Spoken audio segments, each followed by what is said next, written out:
Putin has decided to save money on the so-called heroes of the special military operation. The decree on cutting payments for wounded military personnel has already been posted on the official portal of Legal Acts. Now, for some injuries, they will be paid 30 times less. 1 million rubles payment has been set for servicemen with minor injuries. For any other injuries, 100,000 rubles, reported the press service of the government. Before the change of payment procedure, a military man received 3 million rubles regardless of the severity of the injury, from the Medusa publication.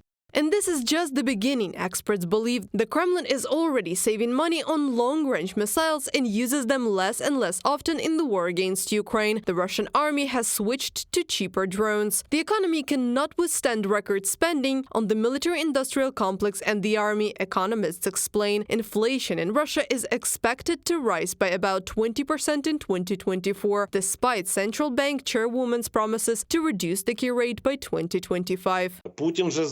Putin wanted to fund the war on a large scale. He said he wanted to spend 22% more on the war next year than this year. Where's the money going to come from? The National Welfare Fund is practically empty. It leaves us with tools like printing money, and then to redirect this money to the military-industrial complex. And if money printing is going on, it means that inflation will only accelerate. The standard of living in Russia is rapidly declining. The continuous rise in prices is accompanied by economic stagnation. Russian companies are forced to artificially raise salaries for their employees in order to compete with high salaries in the military-industrial complex and the army, the Washington Post reported. The economy is overheating partly because of President Vladimir Putin's need to replace the 20,000 soldiers killed or wounded monthly, according to losses reported by the Institute for the Study of War in June. Russian regional governors are paying unheard of sign-up bonuses to attract soldiers, with Belgorod recently breaking the record with a $31,200 bonus, from the Washington Post publication.